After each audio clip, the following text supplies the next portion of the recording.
Hello. Hello आवाज आ प्यारे रही भाई। है? जी मेरा भाई, वेलकम। तो मैं पहले अपना थोड़ा बैकग्राउंड बता देता हूँ। जी मैं हिंदू फैमिली में जन्म हुआ था मेरा, लेकिन मैं थोड़ा सा एग्नोस्टिक ऊंची हूँ। बोलिएगा, थोड़ा सा ऊंची। मैं हिंदू फैमिली में जन्म हुआ था, लेकिन मैं एग्नोस्टिक हूँ। ठीक है। और I am like searching for the truth as it is visible in my profile name. And I am right now I am studying Buddhism and Hindi में बात इस्लाम करना है, एंड। हिंदी में बात करना है हाँ ज़्यादा। हाँ हाँ, ठीक है, ओके। ठीक मैं है। अभी इस्लाम, बुद्धिज्म और ये आर्य समाज, इन तीनों में मैं थोड़ा इंटरेस्ट रखता हूँ। तो इस्लाम, मेरा सब। बुद्धिज्म और इस्लाम, बुद्धिज्म और आर्य समाज, ये तीन। जी जी जी। तो मैं आर्य एक्चुअली आर्य एग्नोस्टिक समाज, हूँ अभी। ठीक है, तो आर्य जी समाज जी, आर्य। हिंदुइज्म का पार्ट नहीं है? नहीं, हिंदुइज्म का पार्ट है, लेकिन मैं पौराणिक हिंदू को मैं रिजेक्ट करता हूँ। मैं आई डोंट टेक दैट, मतलब मैं उतना, मुझे वो सच नहीं लगता। आर्य ठीक समाज हो, थोड़ा सा मुझे लॉजिकल लगता है, कंपैरेटिवली। ठीक है, ठीक है जी। तो तो आप मेरा मेरे सबसे। पास सवाल करना चाहेंगे जी। इस्लाम पर? हम्म, जी जी, मेरा सबसे पहला सवाल है कि ये, अगर आपके हिसाब से इस्लाम ट्रुथ है, तो ऐसा इस्लाम में क्या है जो मुझे कन्विंस कर सके कि हाँ, यही सच्चाई है। हम्म। आप किस तरह की दलील चाहते हैं? यानी आप लॉजिकल पर्सन हैं, साइंटिफिक पर्सन पर्सन हैं, इमोशनल हैं, रिलीजियस हैं, किस तरह के हैं? हाय। लालची हैं या मैं डरपोक हैं? किस तरह के हैं? मैं सारी आइडियाज के लिए ओपन हूँ। आप कुछ भी दे सकते हैं, लेकिन हाँ, एक बात मैं और बताना चाहता हूँ कि मैं एग्नोस्टिक हूँ। मैं गॉड को ना ही रिजेक्ट करता हूँ, ना ही उनको कम्प्लीटली एक्सेप्ट करता हूँ। ठीक लेकिन है। अगर गॉड एग्जिस्ट करते हैं, अगर करते हैं, तो वो एक होगा। उसका कोई फॉर्म नहीं होगा, इंसान की तरह नहीं होगा बिहेवियर उसका, कैरेक्टरिस्टिक्स। और he is far beyond anything. ये मेरा ठीक। कॉन्सेप्ट है, अगर गॉड एग्जिस्ट करता है। नहीं, ये अच्छा, ये जो आपने कॉन्सेप्ट लिया है, ये कहाँ से लिया है? ये जब मैंने दूसरे रिलीजन्स को थोड़ा और अच्छे से स्टडी किया, तब हम्म। ये कॉन्सेप्ट आया, और ये मुझे थोड़ा लॉजिकल भी लगता है। यानी ये आप आप आर्य मैं समाजी के पास से लिए क्या? हम्म, आर्य समाज में भी ये मिलता है, ये इस्लाम में भी आता है, और जुडाइज्म में भी आता है। एंड वैसे ही।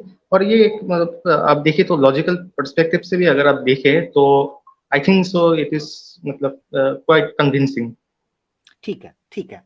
यानी आप ये मानते हैं कि इस ब्रह्मांड का, इस सृष्टि का कोई बनाने वाला है, ऐसा ही है? जी। मतलब नहीं एक नहीं नहीं, हो, मैं मतलब एक्सेप्ट एक्सेप्ट नहीं करता, मतलब यानी अगर है, अगर होगा, वो एग्जिस्ट होगा। करता है। हाँ। हम्म, हो सकता है, ठीक है। वो एक होगा या एक से ज्यादा होगा? वो एक होगा। एक होगा, ठीक है। उसका हमारे साथ कोई रिलेशन होगा या उसने बना के छोड़ दिया है? हाँ हाँ।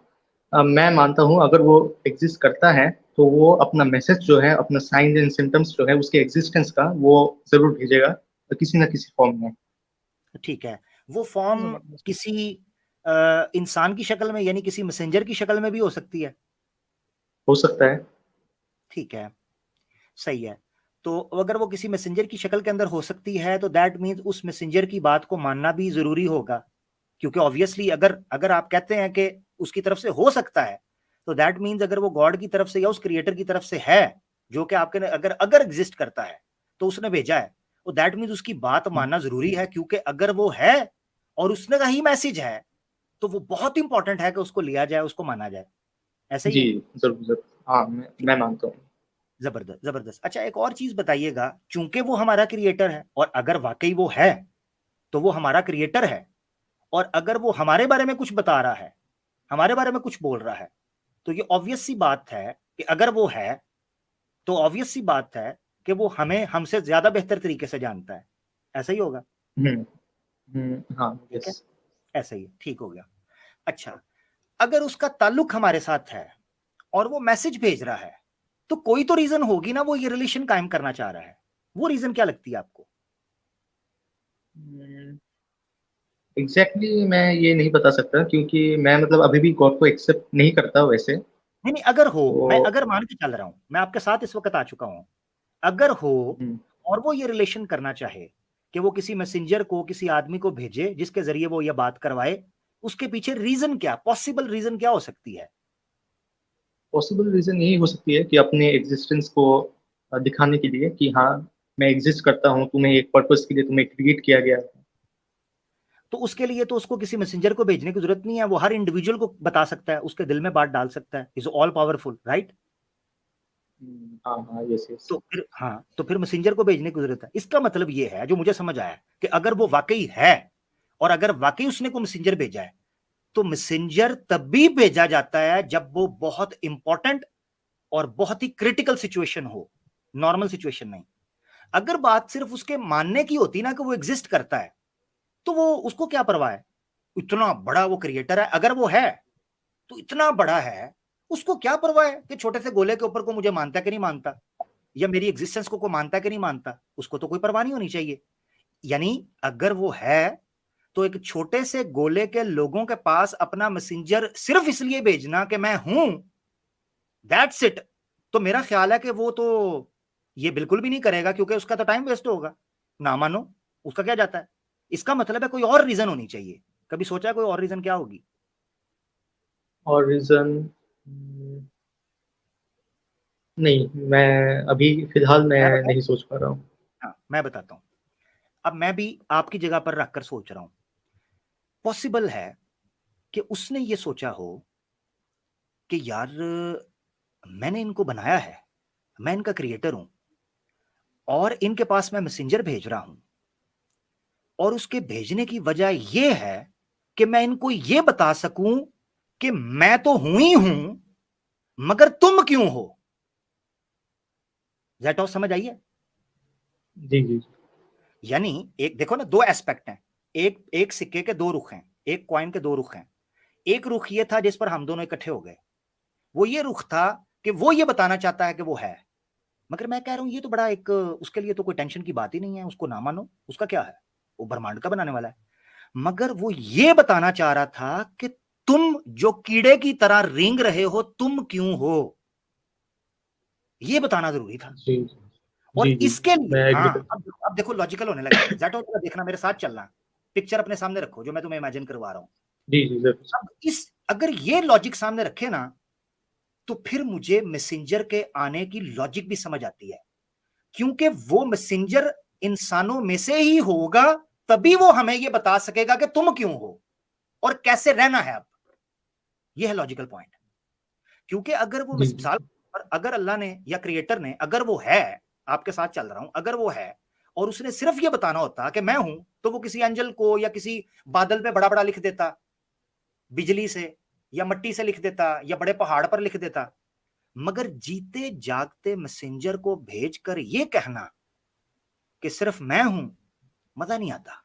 इसका मतलब यह है कि वो जीते जागते मैसेंजर को भेजकर ये बताना चाहता था, तुम क्यों हो। ये जी। पॉइंट था। अब मैं आपको आगे लेके चलने लगा हूं। अब सवाल ये उठता है, ज़ेटोस मेरे साथ रहना, कि अगर वो ये चाहता था कि हम क्यों हैं, तो सोचो जरा, पॉसिबल क्या एक्सप्लेनेशन आती है कि हम क्यों हैं, क्या बताया होगा, या क्या बता सकते हैं हम क्यों हैं? उसकी इच्छा, मतलब उसने बनाया है हमें तो, हाँ उसकी इच्छा इसलिए है। हाँ, उसकी, देखो उसकी इच्छा तो उसके तक है ना, हम इफेक्ट नहीं हो रहे, या हो रहे हैं? जी। नहीं। नहीं, उसकी इच्छा हो तो हम इफेक्ट नहीं हो रहे, या हम हो रहे हैं, सवाल तो ये है।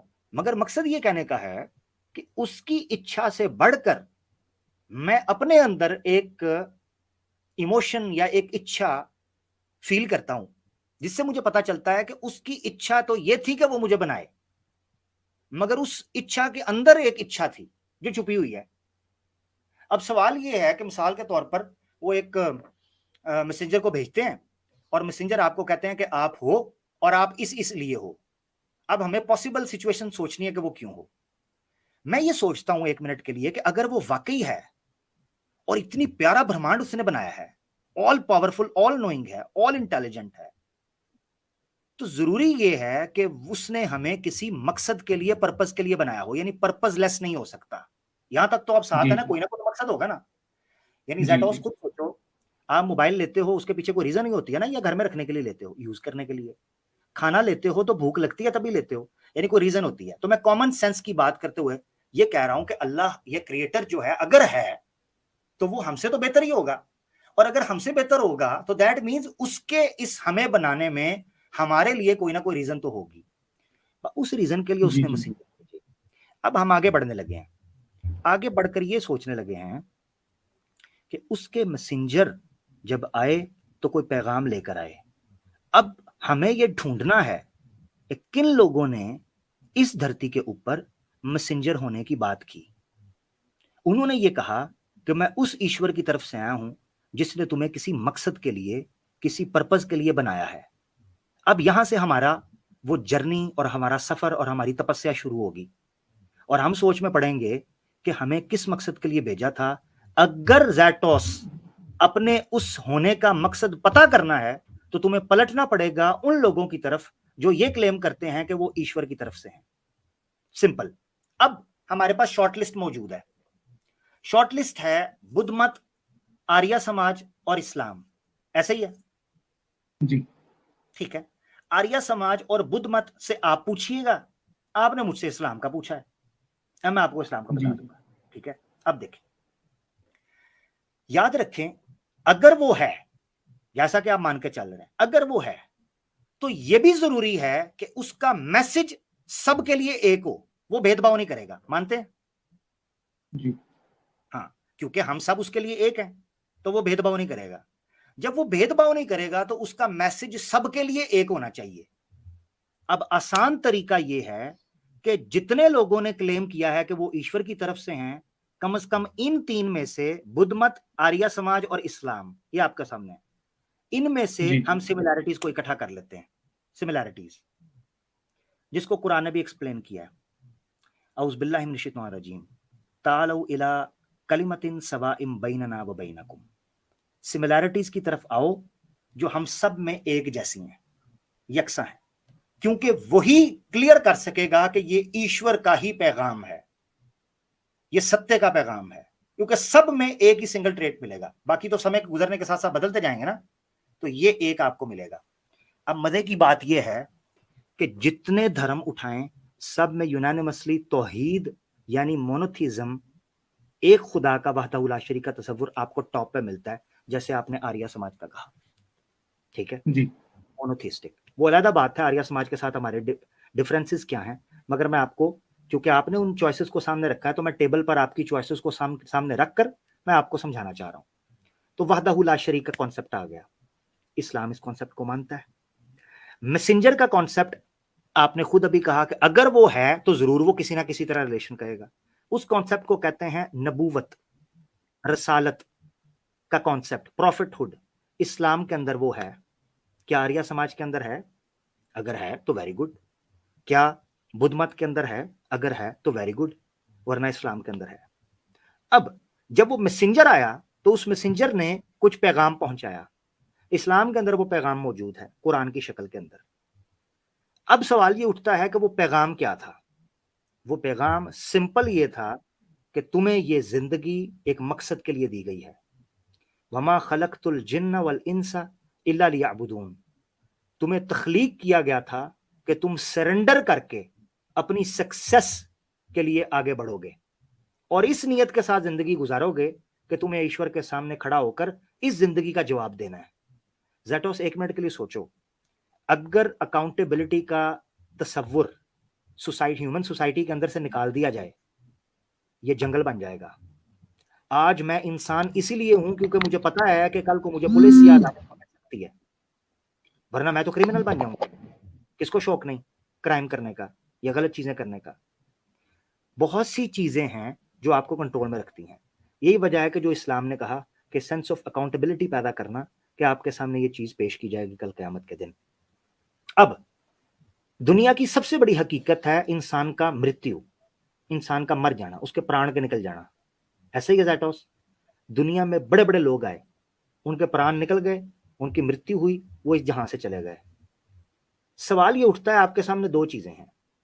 एक ये है कि क्या इस मृत्यु के बाद कोई कोई जिंदगी है? ज़ैटोस मैं आपसे जी। पूछता हूँ, क्या आप मानते हैं कि इस मेरे हो सकती है?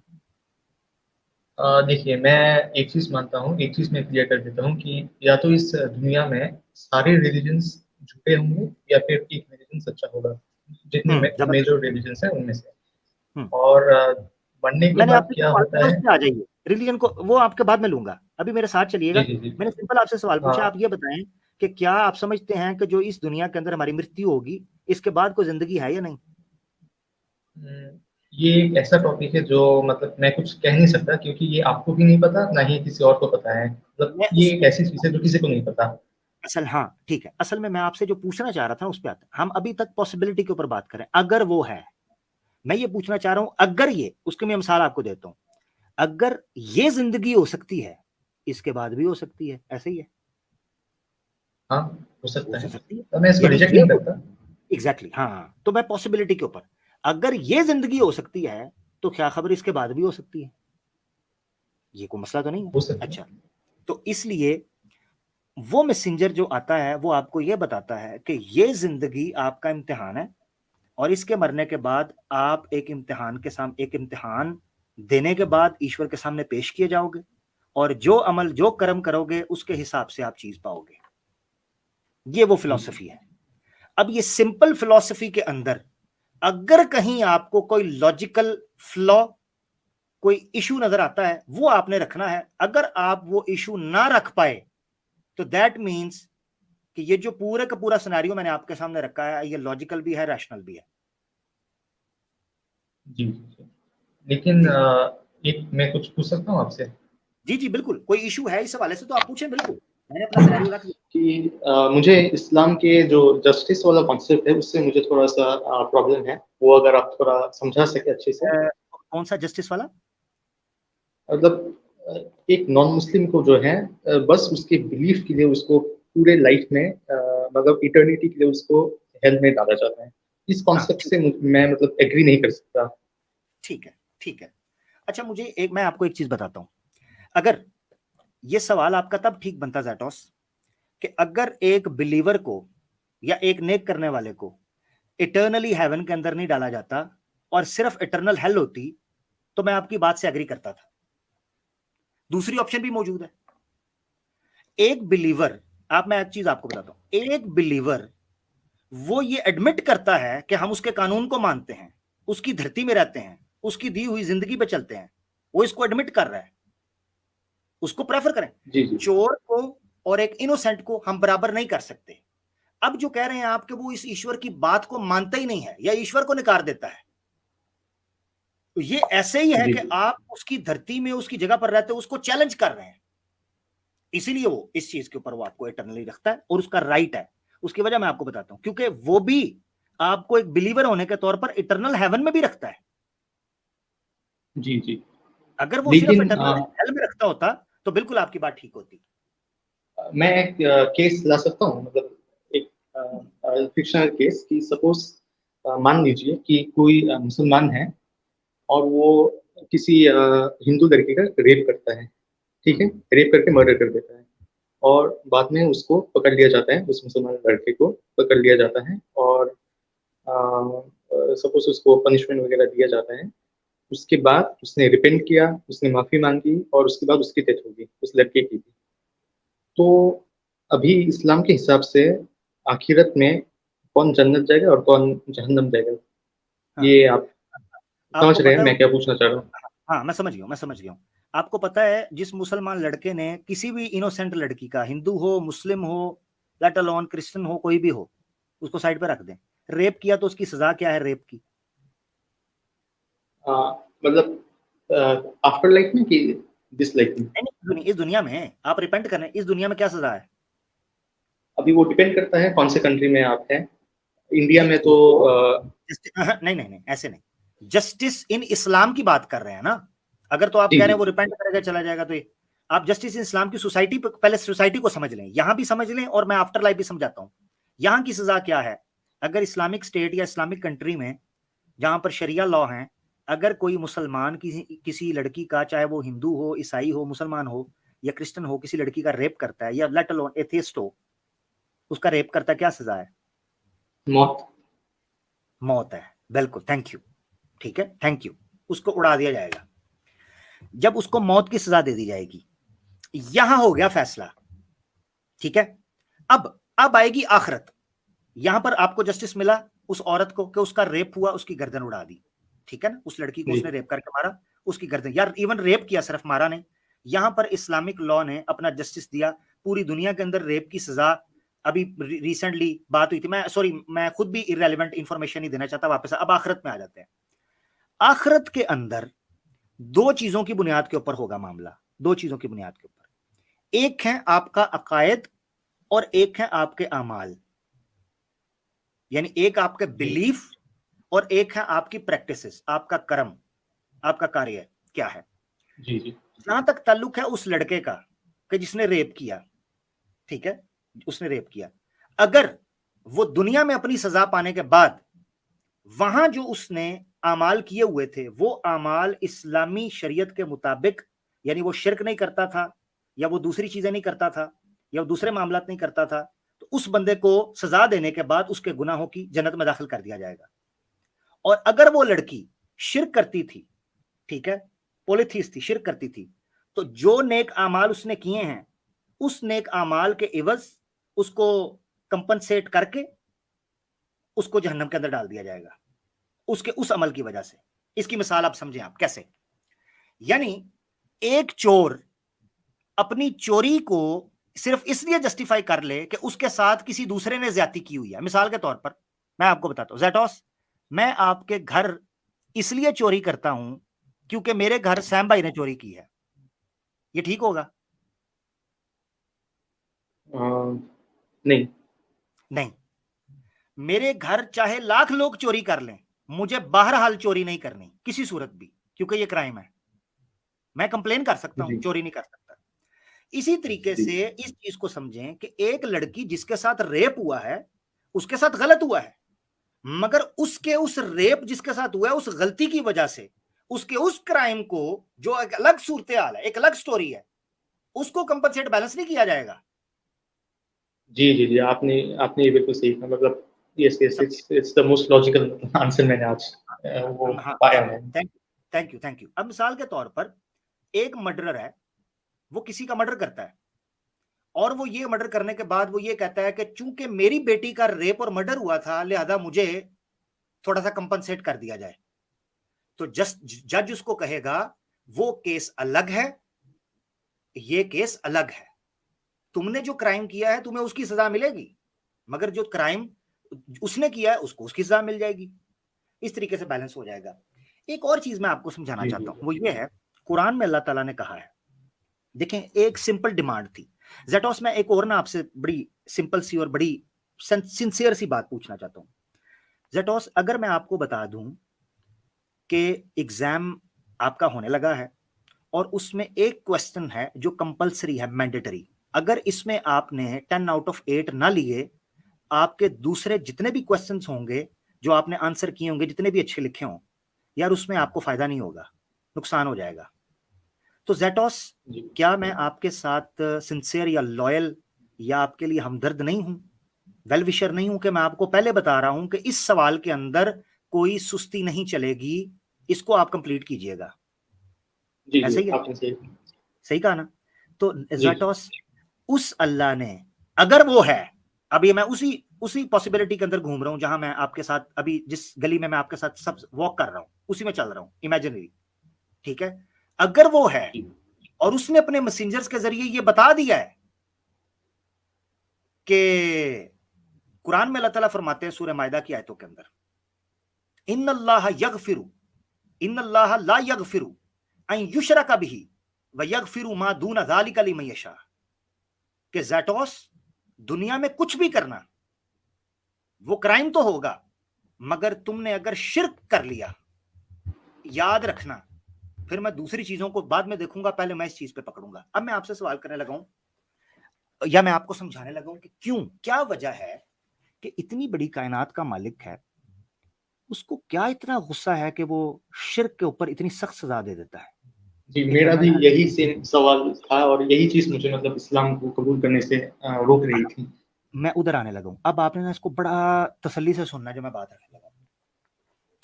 जैटोस, आपको ये पता है कि जब कोई बीमारी होती है आपको, जिसको कहते हैं कि लाइफ थ्रेटनिंग डिजीज होती है, जैसे कैंसर होता है, ठीक है, या कोई और ट्यूमर हो जाता है, खुदा ना खास्ता, ये जो बीमारियां होती हैं, इसके पीछे एक रीजन नहीं होती, मल्टीपल फैक्टर्स होते हैं, पता है आपको? जी जी। हाँ, यानी डॉक्टर जो होता है उसको थर्ड स्टेज पर या सेकंड स्टेज पर या इवन फोर्थ स्टेज पर जाकर पता चलता है कि कैंसर है, मगर जब वो हिस्ट्री स्टडी करता है ना, उस डायग्नोस करता है, तो उसको पता चलता है कि कभी इसने सिगरेट पिए थे, इसने अल्कोहल ली थी, इसने ये लिया था, ये सारी चीजें गेट टुगेदर करती हैं और एक बड़ी लाइफ थ्रेटनिंग डिजीज की शक्ल इख्तियार कर जाती हैं। ऐसा ही है ना, हमने बहुत दफा देखा है, ठीक है। जी जी जी। मैं काफी साल पहले सिगरेट के ऊपर रिसर्च कर रहा था, तो गूगल के कुछ आर्टिकल्स मैंने पढ़े थे, तो वो बताते थे कि दुनिया में कार्डियक अरेस्ट से, यानी हार्ट अटैक से, एक बड़ी संख्या के अंदर लोग मरते हैं हर साल। मेजोरिटी हार्ट अटैक से लोग मर रहे हैं, छोटी एज में, बड़ी एज में। तो जब वो पता किया तो डीप डीप पता चला कि ये स्मोकिंग एक कोर रीजन है उनके कार्डियक अरेस्ट के लिए। इससे पता चला कि with all the other triggering reasons और ट्रिगरिंग पॉइंट्स, एक मेजर कोर जो इशू था वो स्मोकिंग भी रहा। अब मैं आपको वापस लेकर आता हूं इस मिसाल से। शिर्क जो है ना, पोलिथिज्म, एक खुदा के अलावा, ये इंसान की गैरत को मारता है। मैं मिसाल आपको देता हूं। हिंदुइज्म के अंदर जब मूर्ति पूजा होती है ना, तो वो मल्टीपल गॉड्स को जब पूजते हैं, उनके अंदर आहिस्ता आहिस्ता आहिस्ता आहिस्ता डिग्निटी, इंटेग्रिटी खत्म होती जाती है, वैल्यू खत्म होती जाती है। उसकी मिसाल मैं आपको दे देता हूं। मैंने अपने कानों से सुना है कि कई हिंदू जो दूसरे देवता को मानते हैं, वो दूसरे देवताओं को गाली दे रहे होते हैं, और उनको परवाह भी नहीं होती, वो एक दूसरे अपने देवताओं को गाली दे रहे होते हैं, उनको कोई परवाह नहीं होती, क्योंकि उनको यह पता होता है कि ये देवता अगर हमसे रूठ जाएगा, हम दूसरे देवता की तरफ चले जाएंगे और उस देवता की मान लेंगे। उनके अंदर से वो जो गैरत का होता है ना, हमीयत का, सबमिशन का जो एक सेंस होती है, लॉयल्टी की सेंस होती है, वो जाती रहती है। ये चीज इंसान के अंदर मुख्तलिफ बीमारियों को जन्म देती है। उनमें से एक बड़ी बीमारी है कि वो सबमिशन करना छोड़ देते हैं और दूसरी बुराइयों के अंदर जन्म लेते हैं। मिसाल के तौर पर अल्कोहलिक हो जाएंगे, ड्रग में चले जाएंगे, फॉर्निकेशन कर बैठेंगे, ये मुख्तलिफ चीजों में चले जाएंगे। शिर्क जो है वो एक इंसान के अंदर जो सेंस ऑफ सबमिशन होता है उसको कमजोर कर देता है। उसको ये लगना शुरू हो जाता है कि मैं ईश्वर की नहीं भी मानूंगा तो वो मुझे क्या कहे। हमने कई सनातनियों को देखा है यहां आकर वो ये चीज कह रहे होते हैं। इसका मतलब ये है, अब मैं ये नहीं कह रहा हूं कि मुसलमान भी तो ये जुर्म कर रहे हैं ना, यही तो हम कह रहे हैं। जैसे जैसे आप में अल्लाह के तसव्वुर या ईश्वर के तसव्वुर पर, ईमान पर कमजोरी होती जाती है, तू आप बुराइयों के अंदर पक्के होते जाते हैं। और जैसे जैसे कॉन्सेप्ट ऑफ अल्लाह या कॉन्सेप्ट ऑफ क्रिएटर या गॉड आपकी नजर के अंदर बैठता जाता है, वैसे वैसे आप अपनी जिंदगी के अंदर बेहतर होते चले जाते हैं। अब मैं मिसाल देता हूं आपको, ये मेरी मिसाल सुनिएगा, है बड़ी छोटी सी। मैं एक दफा पब्लिक ट्रांसपोर्ट में सफर कर रहा था, तो मैंने उबर करवाई। अब उबर करवाई ना जब मैंने, तो वो जिसके साथ मैं था ना, उसकी गाड़ी हो गई पंक्चर। वो गाड़ी पंक्चर, मुझे जल्दी पहुंचना था, वो गाड़ी पंक्चर हो गई। अब वो मैंने उसको कहा, मैंने कहा यार तुम चेक करके नहीं बैठे थे, तुमने मुझे भी लेट कर दिया। अब मुझे उस पर गुस्सा। मैंने कहा यार ये अजीब बंदा है, मेरा तो सारा टाइम इसने वेस्ट कर देना। तो मुझे कहता है आप ना उधर बैठ जाएं, पब्लिक वो बेंच पड़ा हुआ था, आप बैठ जाएं, मैं 5 से 10 मिनट, 15 मिनट मुझे लगेंगे, मैं टायर चेंज कर लूंगा। मैंने कहा ठीक है। अब मैं गुस्से में हूं। थोड़ी दूर में गया वहां से और जाके बेंच पे बैठ गया। अब वो बिल्कुल कार के ऑपोसाइड, जो ऑपोजिट साइड है, उस साइड के ऊपर बैठकर टायर चेंज कर रहा है, और मैं इस साइड पे बैठा बेंच के ऊपर इंतजार कर रहा हूं, और मुझे उस पर गुस्सा है। गुस्सा इस चीज का है कि इसने मुझे लेट करवा दिया है और पैसे भी ले रहा है मुझसे। मैंने सोचा कि चुप करके पीछे से खिसक जाऊं और मुझे इसको पैसे भी नहीं देने चाहिए। मेरे दिल में ये आया, क्योंकि मुझे उस पर गुस्सा था कि एक तो टाइम पे नहीं पहुंचाया, लेट कर दिया, तो मैं पैसे क्यों दूं। मैंने कहा दफा मारो। पता कितने रुपए थे? शायद 300 रुपए होंगे, 300-350 रुपए। मैं उठाऊं और मेरा मीटर शॉर्ट हुआ है। मैंने कहा क्यों दूं इसे पैसे।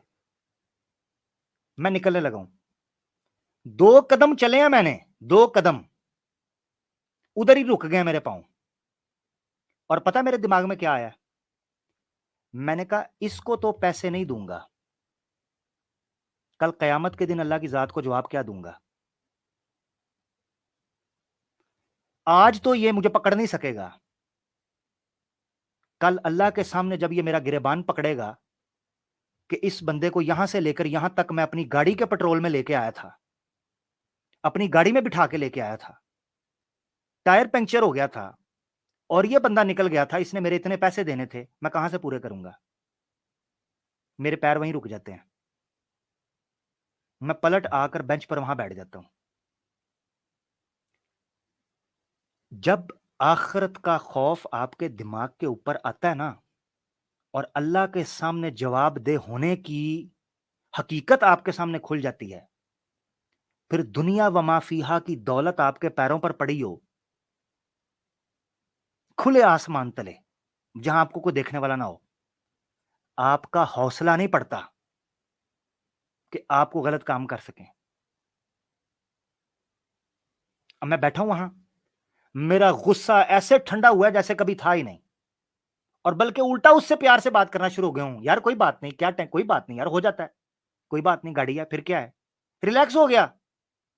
मेरे दिल में जो गुस्सा था वो भी ठंडा हो गया, और उस पर जो नफरत का एक आलम था वो मोहब्बत में बदल गया, और मैं रिलैक्स हो गया। आज भी जब मैं उस चीज को याद करता हूं, मैं कहता हूं यार, अगर आखिरत का तसव्वुर इंसानों की जिंदगियों से निकाल लिया जाए, याद रखें ना वहां कोई पुलिस थी, ना वहां कोई सीसीटीवी कैमरा था, ना मुझे उसने भागकर पकड़ना था अपनी गाड़ी छोड़कर, तो वो भाग नहीं सकता था ना। उसको तो पूरा यकीन था ये पप्पू बच्चा है, ये कहां जाएगा। हाँ मैं आपको बताऊं, पेंट कोट पहनने वाले ज्यादा बड़े चोर चोर होते हैं, क्योंकि उनका लोगों को शक नहीं होता। तो मेरे जैसा पप्पू बच्चे के ऊपर तो उसको शक भी नहीं होना था कि ये कहीं भाग गया, तो चुप करके मर्जी से लगा हुआ था। मुझे किस चीज ने रोका? सिर्फ और सिर्फ उस खौफ ने कि कल कयामत के दिन मैं अपने मालिक के सामने जब खड़ा हूंगा ना, तो मैं उससे, वो मुझे पूछेगा कि तूने ये क्या किया है, तो मैं उसको जवाब क्या दूंगा। ये है। अल्लाह ताला कुरान में कहता है उज़बिल्लाहि मिनश शैतानिर रजीम, वमन यअमल मिस्काल ज़र्रतिन खैरन यरह वमन यअमल मिस्काल ज़र्रतिन ज़र्र शर्र, क्या है अल्फाज देखो ज़हन से निकल गए।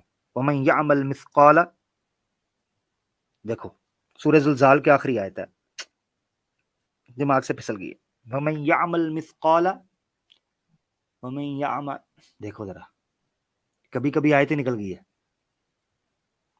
क्या आयत था यार, जरा बताएं। वमन यअमल मिस्काल ज़र्रतिन खैरन यरह, हाँ ठीक है, वमन यअमल मिस्काल ज़र्रतिन खैरन यरह वमन यअमल मिस्काल ज़र्रतिन शर्रन यरह।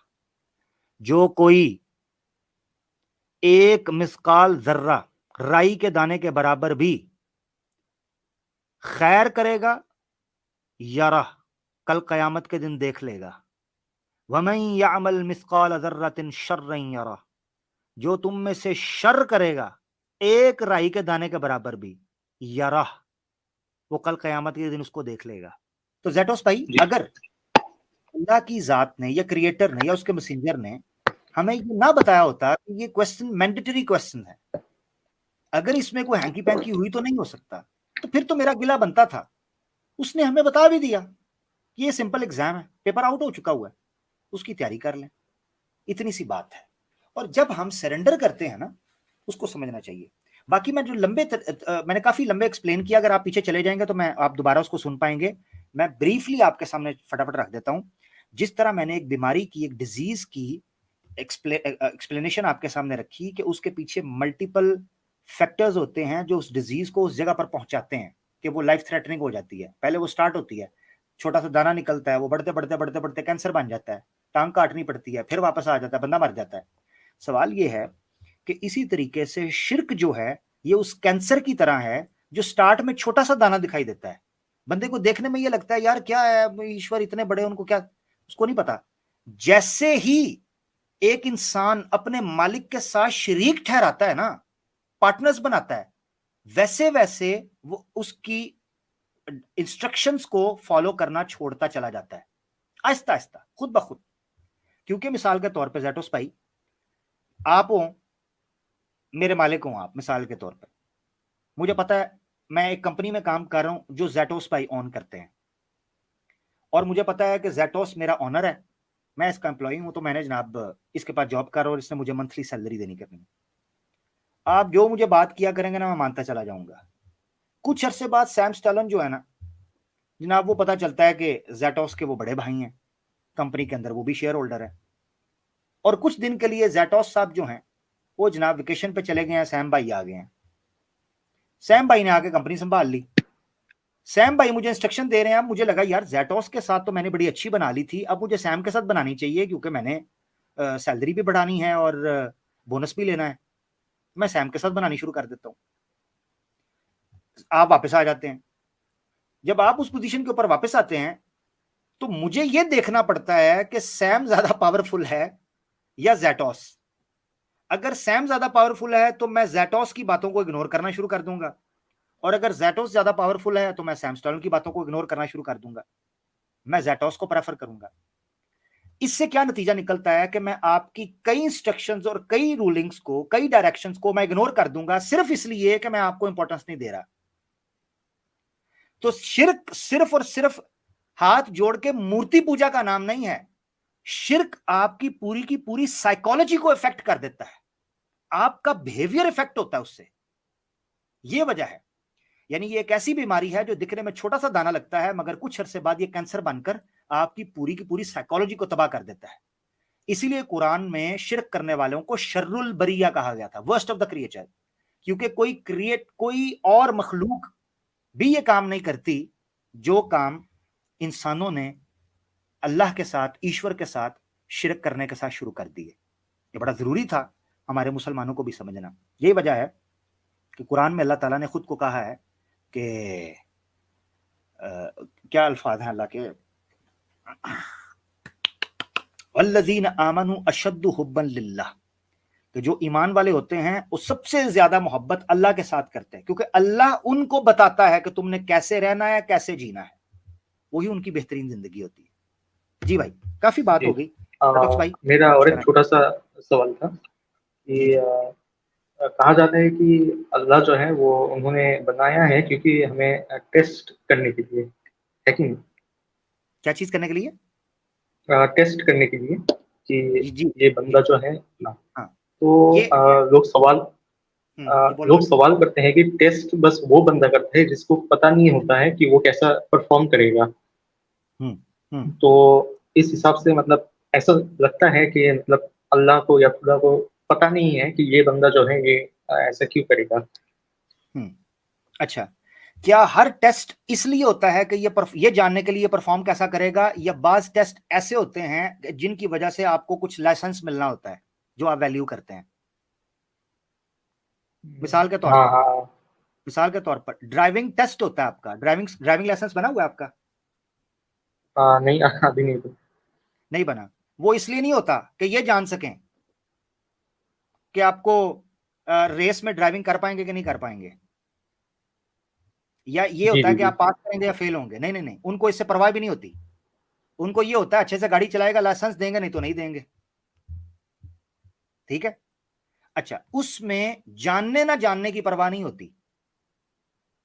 तो दो चीजों में जी हर, जी ये जी। मैं मिसाल अल्लाह के लिए नहीं दे रहा, सिर्फ इस बुनियाद के ऊपर दे रहा हूं कि आप टेस्ट को सामने रखें। यानी जो बेस थी ना, कि टेस्ट इसलिए लिया जाता है कि ताकि जो वो नहीं जानता वो जान सके। बाज औकात ये परवाह भी नहीं होती, जैसे मैंने ड्राइविंग टेस्ट की मिसाल दी आपको, ये परवाह भी नहीं होती कि ये जानता है कि नहीं जानता। एक रूल है, उसके अंदर से छन्नी से आपको गुजारना है, वो गुजारने के बाद आप उस पर पूरे उतरते हो तो आपको लाइसेंस मिलेगा, नहीं उतरते तो नहीं मिलेगा। सिंपल। उसमें जानने ना लेकिन जानने की परवाह। अब आ जाते हैं अल्लाह की जात ने टेस्ट के हवाले से जो चीज है। देखें एक होती है, अब मुझे नहीं पता आपको वो पता है कि नहीं पता, जिसे कहते हैं किसी चीज को डिजर्विंग सिचुएशन में लेके आना। डिजर्व करता है कि नहीं करता एक बंदा, ठीक है। डिजर्व चैलेंज की बुनियाद पे होता है, जिसे कहते हैं मेरिट, यानी एक मेरिटोक्रेसी होती है ना, मेरिट। मेरिट जी जी में जी टेस्ट लेने वाले से ज्यादा जो पार्टिसिपेंट्स या कैंडिडेट्स होते हैं, उनकी उनको मोटिवेशन या उनकी जो कैपेबिलिटीज हैं या उनके अंदर जो हिडन स्ट्रेंथ्स हैं या पोटेंशियल है, उसको एक्सप्लोर करना मकसद होता है, ठीक है। जी जी मिसाल के तौर पर जब अल्लाह ताला ने इंसान को बनाने की बात की, तो कुरान में अल्लाह ताला कहते हैं वइज़ क़ाल रब्बुका लिल मलाइकति इन्नी जाइलुन फिल अर्दि खलीफा। जब अल्लाह ने मलाइका से कहा कि मैं जमीन में खलीफा, नायब या एक नुमाइंदा बनाने लगा हूं, इंसान था, तो फरिश्तों ने कहा अतजअलु फीहा मन युस्फिकु दिमाअ, अल्लाह क्या आप उसमें वो बनाने लगे हैं जो खून बहाएगा, जुल्म करेगा, ज्यादती करेगा, आप ऐसे लोगों को बनाने लगे हैं। इसका मतलब क्या है कि अल्लाह जानते थे, अल्लाह को सब पता था, मगर उसके बाद अल्लाह ने एक जुमला बोला, ये है बिगर कॉज। वो सुनिएगा, अल्लाह ताला ने कहा इन्नी आलमु मा ला तालमून, मैं वो जानता हूं जो तुम नहीं जानते। मुराद क्या थी? मुराद ये थी, इस इंसान को जब तक आप टफ सिचुएशंस में नहीं डालेंगे, इसके हिडन टैलेंट्स और इसके हिडन पोटेंशियल और स्ट्रेंथ्स निकलकर सामने नहीं आएंगी। और जब तक वो सामने जी नहीं आएंगे, तब तक ये उस मेरिट पर पूरा नहीं उतर सकेगा जिस मेरिट के ऊपर ये डिजर्व करता है कि उसको भेजा जाए। अल्लाह की जात को पता था।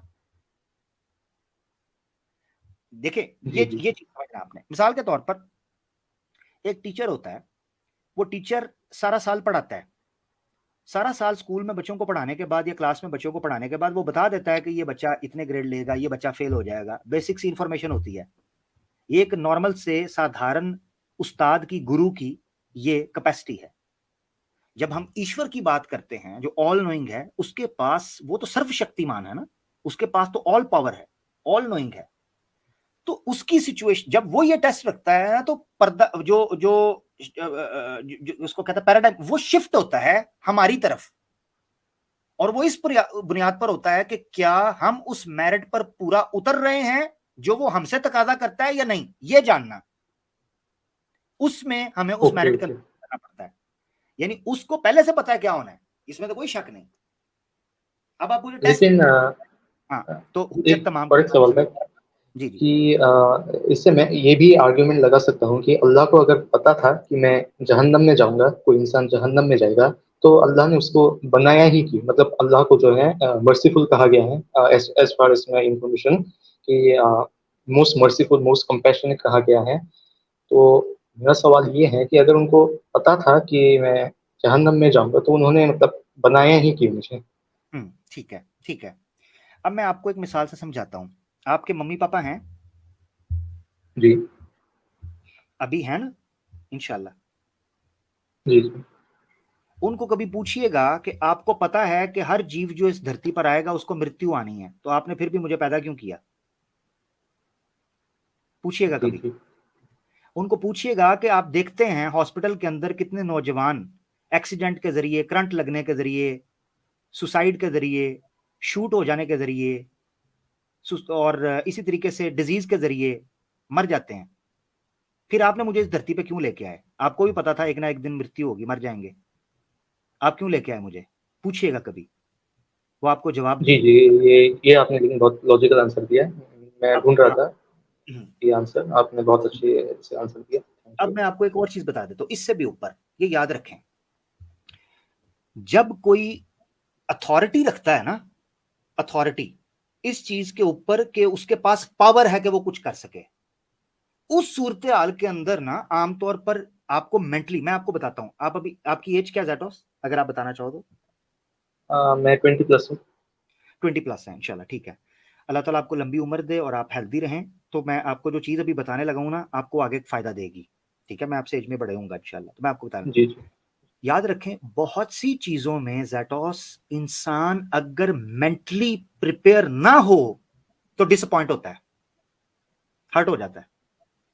इसीलिए हमेशा से इंसान को जैसे जैसे वो मैच्योर होता है उसको मेंटली प्रिपेयर रहना चाहिए बहुत से झटकों के लिए, बहुत से एडवेंचर के लिए, ये याद रखना है। अच्छा, आपके पास जब भी किसी चीज में अथॉरिटी आती है, रीजन आपके पास होती है, आपके उस बंदे के उस एज के ऊपर नहीं होती, आपके पास होती है। आप नहीं उसको देते रीजन, मगर आप वो काम करते हो, चाहे दूसरे को कितना ही वो ना समझ आ रहा हो। उसकी वजह पता है क्या? क्योंकि आपके पास अथॉरिटी होती है। हम इस वक्त सिक्के के उस रुख के ऊपर हैं कि हम सबमिस करते हैं, सबमिसिव होते हैं, सबमिशन करते हैं, झुकते हैं ईश्वर के सामने। क्यों? क्योंकि वो ऑल पावरफुल है, सर्वशक्तिमान वो है, मैं नहीं हूं, आप नहीं हैं। हम होते तो क्या कभी मरते? आप और मैं कभी होते तो बूढ़ा होना चाहते, बीमार होना चाहते? नहीं, वो है। जब वो सर्वशक्तिमान है तो उसकी मर्जी के लिए मेंटली प्रिपेयर रहना चाहिए। ये जो मैं पॉइंट रख रहा हूं, ये पॉइंट आपको आज समझ शायद ना आ सके, हो सकता है कई सालों बाद समझ आए, क्योंकि जब आप खुद डिसीजन लोगे ना, कुछ स्ट्रॉन्ग डिसीजंस जिनमें बजाहिर गलतियां नजर आए मगर आप उनको ऑन करोगे, आपको कह रहा हूं इंसान की हद तक, फिर आप उन चीजों को समझने की ऐसी पोजीशन में आ जाओगे। तो अब मैं आपको एक चीज बता रहा हूं, मेंटली प्रिपेयर रहना चाहिए एक इंसान को कि जब अल्लाह को वो ये मान चुका, या ईश्वर या क्रिएटर को वो मान चुका कि उसके पास अथॉरिटी या पावर है, तो मेंटली प्रिपेयर हो जाए कि वो बहुत सी ऐसी चीजें करने की एबिलिटी रखता है जो शायद मुझे पसंद नहीं आ रही होंगी। अब कुरान की आयत ले लो, कुरान में अल्लाह ताला कहते हैं, औज़ बिल्लाहि मिनश शैतानिर रजीम, असा अन तकरहू शैअन व हुवा खैरुल लकुम व असा अन तुहिब्बू शैअन व हुवा शर्रुल लकुम। ज़ैटोस, अल्लाह कहते हैं, ईश्वर कहते हैं कि हो सकता है तुम्हें कुछ चीजें नापसंद आ रही हों, इरिटेट कर रही हों, अनोइंग लग रही हों, मगर क्या पता उन चीजों के पार या बाद या गुजर जाने के बाद तुम्हें पता चले कि उनमें तुम्हारे लिए बेनिफिट्स क्या थे। वह असा अन तकरहू तुहिब्बू शैअन वह हुवा खैरु वह हुवा शर्रुल लकुम। और ज़ैटोस, एन मुमकिन है ऐसा भी तुम्हारे सामने लाइफ में आए कि तुम्हें कुछ चीजें बड़ी खूबसूरत लग रही हों, यार काश इस लड़की से शादी हो जाती, काश यार ये जॉब मुझे मिल जाती, काश यार मेरे पास पैसे थे, ये गाड़ी मैं खरीद लेता, किसी और ने ले ली। आपको क्या पता वो गाड़ी खरीद के आप निकलते, आपका एक्सीडेंट हो जाता। आप तो नहीं है ना ऑल नोइंग, अल्लाह ने बचा लिया। जी जी जी। तो आपको पता चलेगा कि बहुत सी जिंदगी के अंदर आप फैसले ऐसे करोगे जो बजाहिर आपको लगेगा कि ठीक नहीं है, मगर उनके अंदर छुपी हुई विजडम और लॉजिक आपको कुछ अरसे बाद खुलेगी। मेरे जिंदगी में इतने बार ये एक्सपीरियंस हो चुके हैं कि अब जब कभी मेरे ऊपर टफ टाइम आता है, मेरे चेहरे पर स्माइल आ जाती है। मैं पर्सनल, बड़ा वेरी वेरी पर्सनल एक्सपीरियंस आपके साथ शेयर कर रहा हूं। मेरी जिंदगी में इतने बार जी जी एडवेंचर हुए, इतने ट्विस्ट आए और इतने खतरनाक मोड़ आए, और मुझे दुख हुआ, परेशानी हुई, नुकसान हुआ, मेरे चेहरे पर स्माइल इसलिए आ जाती थी, मैं कहता था यार पिछली बार तो इससे बेहतर चीज मुझे मिल गई थी। और जब जब टफ टाइम मेरी जिंदगी के अंदर आता था, वो मुझे स्ट्रांग बनाता था, मेरे अंदर की एक और पोटेंशियल को, एक और हिडन स्ट्रेंथ को एक्सप्लोर करवाता था। मैं बच के सामने आ जाता था, मुझे पता लगता था I am better now, reborn, एक बेहतर इंसान बन के निकलता था। तो आप ये अल्लाह के हवाले से जब आपने कहा ना, जब उसको इल्म था, तो पेरेंट्स के हवाले से तो मैंने आपको मिसाल दे दी, आपने कहा आपको लॉजिकल लगा, मगर मैं ज्यादा इसलिए डीप एक्सप्लेन करना चाहता था क्योंकि मुझे आपके साथ आपके बात करने में अच्छा लग रहा है और बड़े अच्छे से बात हमारी चल रही है अल्हम्दुलिल्लाह, और आप सीखना चाह रहे हैं। जी सो आई एम जरूर। Willing to. तो देखिए ये आमिर है। भाई, मेरा मतलब जो इंटेंशन था वो बस सीखने के लिए था, since like I am searching unbiasedly. तो जज़ाकल्लाह। हाँ, तो इसलिए मैं मतलब मैं अपोज करने नहीं आया, मैं मॉक करने कोई नहीं बात आया। मेरा जो इंटेंशन है वो बस सीखना है। और जितने भी नहीं। देखिए, लोग देख रहे हैं नॉन मुस्लिम्स, मैं कहूँगा कि आप आए और मतलब इंटेंशन, इस इंटेंशन से आए कि आप सीखे कुछ चीज़। इससे मतलब आपको भी अच्छा लगेगा और फ्रस्ट्रेशन नहीं होगा। और मैंने लेकिन बहुत कुछ सीखा आज, और it was really amazing experience. जज़ाकल्लाह। एक हाँ, जेटोस भाई, मैं और ज़ैटोस आपको एक बात बोलना चाहूंगा जेटोस भाई। जी, सॉरी आमिर भाई। जी नहीं, जेटोस भाई, आप यहाँ से, अगर आप यहाँ से आप जाएंगे तो आमिर भाई का जो आपने जो मिस कर दिया है वो क्लिप, वो जरूर देखे प्लीज, उस पार्ट को। जी जी, जरूर जरूर। मैं हाँ हाँ, वैसे वो आमिर जरूर भाई को मतलब भाई, कुछ एक महीने पहले मैं देख रहा था, और मुझे उनकी बात लेकिन बहुत लॉजिकल लगी, बहुत अच्छी लगी। तो इसलिए मैं आज मौका मिल गया, तो मैंने आज अच्छा है उनसे बात की। और मतलब एक नया मतलब सोचने का एक जरिया निकल गया है। जी जी, और जरूर। और जेटोस भाई जरूरी नहीं है, मैं एक चीज आपको और भी बता देता हूँ, बिग ब्रदर मैं आपको एक बताता हूँ, जरूरी नहीं है हर बात हर वक्त हर दफा हर चीज आपको समझ आए। हर चीज का टाइम होता है, वो टाइम के साथ समझ आएगी। कभी भी जल्दी ना कीजिएगा, रिलैक्स रहिएगा, ठीक है, क्योंकि जल्दबाजी में हम गलत फैसले कर जाते हैं।